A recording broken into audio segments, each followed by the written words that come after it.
में पहले दिन से बाकायदा जस्टिस काजी फायज ईसा साहब जब भी वो खड़े होते हैं अपनी नशिस्त पर, तो मंजूर मलिक साहब ही वो शख्सियत हैं जो ये कहते हैं कि काजी साहब बैठ जाएं, बल्कि कल उन्हें कहना पड़ा कि काजी साहब किसी की बात भी सुन लिया करें। तो ये वो सीनियर जज साहब हैं जिनकी काजी फायज ईसा साहब बड़ा जो है वो खुद एहतराम करते हैं, और वो रोस्टम पे खड़े होकर इनको कहते हैं कि आप हमारे बड़े हैं। और कल क्या हुआ, कल बड़ी दिलचस्प सूरत-ए-हाल थी जिसको मैं आज से रिलेट करना चाह रहा हूं कि काजी फायज ईसा साहब ने कहा कि जी दो मुजाहिदीन है जिन्हें मैं सलाम पेश करना चाहता हूं। एक जो है वो जस्टिस सजाद अली शाह साहब का और एक जस्टिस मकबूल बाकिर साहब का। उन्होंने कहा एक जो जज साहब है उन पे हमला हुआ था और एक के बेटे का अगवा का मामला हुआ था।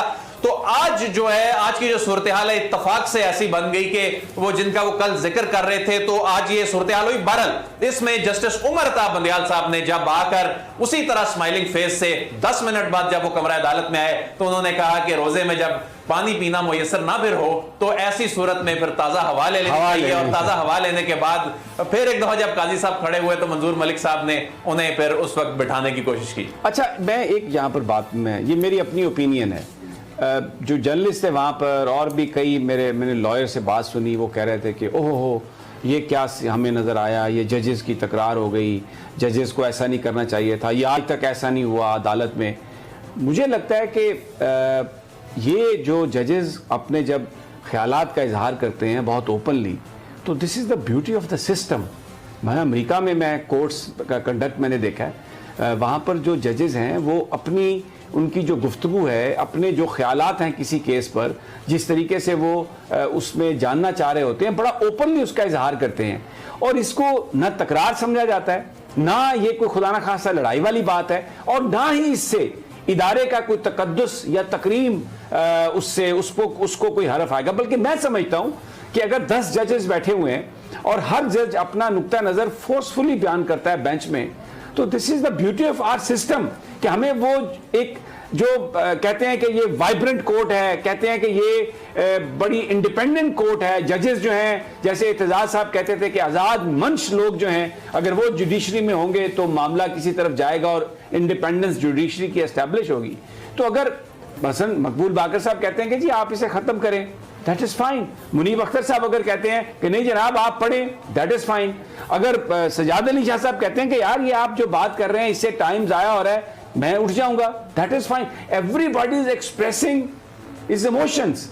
तो मेरा ख्याल है कि मुझे तो आज वहाँ पर लोग परेशान थे, वो बाहर जो हमारे जो दोस्त हैं, कुलीग सहाफ़ी, वो भी जहाँ जहाँ जिसका किबला फिट है वो उसके हिसाब से ही बात कर रहा था कि उसने ये किया, उसने ये। लेकिन मुझे तो ये लगा कि बिल्कुल जो कंडक्ट है उसमें कोई ऐसी बात नहीं जिस पर यह समझा जाए कि कोई हमारा जो इंस्टीट्यूशन है उसकी इज्जत पर कोई हरफ आ रहा है, या ये तकरार नहीं होनी चाहिए थी, या ये इससे पता नहीं इससे क्या हो गया।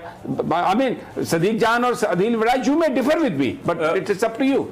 सभी साहब देखें, आपका इंटरनेशनल एक्सपोजर है, आपने इंटरनेशनल फोरम्स पे जाके कवरेज की हुई है। देखें बैरून में ये कोई अजंबे की बात नहीं है, लेकिन देखें पाकिस्तान में हमने ये भी तो देखना है कि हमारा यहाँ पर राइट सिस्टम क्या है। देखें अगर कुछ ऐसी बात थी तो जज साहिबान को कहा ना, जज साहिबान ने ये कहा ना कि जी डेकोरम जो है इसका ख्याल होना चाहिए, और ये ऐसी कोई बात थी कोई बेचैनी वाली, तो जाहिर है तब ही कोर्ट 10 मिनट के लिए बर्खास्त होनी पड़ी। लेकिन समी साहब एक बात मैं ये बताऊं कि जो 10 जज साहिबान हैं इस बेंच में, एक से बढ़कर एक काबिल, और ये अगर कोई इख्तलाफी नोट भी इसमें दे रहा है और लिख रहा है तो यकीन करें कि उसकी ऐसी कानूनी जस्टिफिकेशन होती है कि वो पढ़कर मजा आ जाता है, उसमें लर्निंग होती है, और इसमें कोई शक नहीं है। और इख्तलाफे राय पाकिस्तान है, 17 जजेस हैं जो लोगों की जिंदगी और मौत के भी फैसले देते हैं, और हुकूमत का भी हर मामला उनके पास जाता है। हर पाकिस्तान का बड़े से बड़ा मसला जहाँ पे सब तकसीम होते हैं, इख्तलाफात होते हैं, वहाँ पे जजेस के सामने जाता है। इख्तलाफ होना बुरी बात नहीं है, जजेस फैसलों में इख्तलाफ करते हैं और बड़े सख्त इख्तलाफ करते हैं।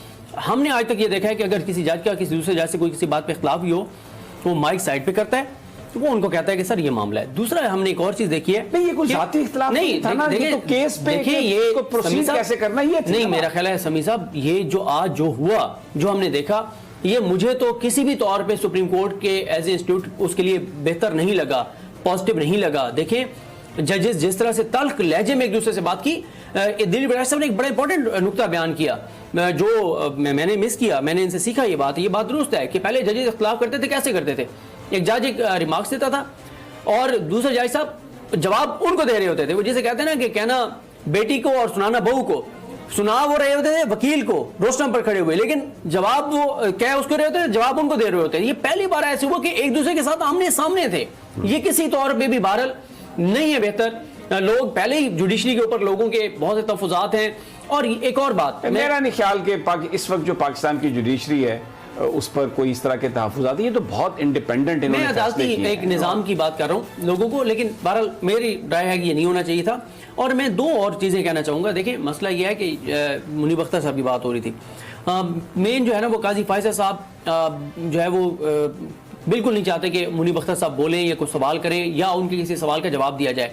मैं समी साहब कल एक बड़े नामवर वकील हैं, बड़े दबंग वकील हैं, कल मैं उनसे मिलने चला गया तो उनके पास बैठा था तो किसी और केस की बात हो रही थी, तो वो अपने एक असिस्टेंट को कह रहे थे कि इस केस में ना एडजमेंट फाइल कर दो और इसमें अभी पेश नहीं होना, इसमें मजीद तैयारी करनी है। तो इन समातों पर दो ऐसे मौके आए जो इतने आम सवालात थे जिन्होंने एक तरह से मुकदमे का रुख बदला। दो सवाल क्या थे, एक जो काजी फायज़ साहब की एहलिया का पूरी इमारत थी उनकी, वो ये थी दलाइल की कि मुझे सुना नहीं गया तो मेरे खिलाफ फैसला आप कैसे दे सकते हैं।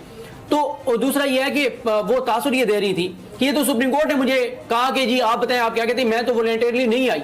उस पर उनको मुनीब अख्तर साहब बार बार कहते थे कि आप अपना ट्रांसक्रिप्ट पढ़ें, जो आप वहां पर आपने वीडियो लिंक के जरिए बात की वो आप ट्रांसक्रिप्ट पढ़ें। और उस ट्रांसक्रिप्ट में क्या था, उस ट्रांसक्रिप्ट में तीसरी लाइन के ऊपर ही लिखा हुआ था कि जी मैंने आपसे दरखास्त की और आपकी मेहरबानी है कि आपने मुझे इजाजत दी कि मैं आपके सामने ये दलाइल दे सकूं। तो यानी वो खुद उन्होंने दरखास्त की थी और काजी फायज़ साहब ने आकर कहा था कि मैं अपनी एहलिया की तरफ से दरखास्त करने आया हूं।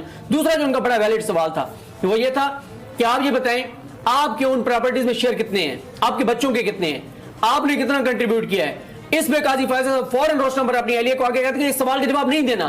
तो ऐसे तो नहीं चल सकता ना कि एक बेंच में बैठा हुआ जज सवाल करे और सामने चाहे जज साहब की एहलियां हैं, फिर ये तो फिर कहा जाता है कि इंसाफ करो चाहे आसमान ही क्यों ना गिर जाए। तो फिर जजेस ने सवाल तो करने हैं। अच्छा अदील बड़ाई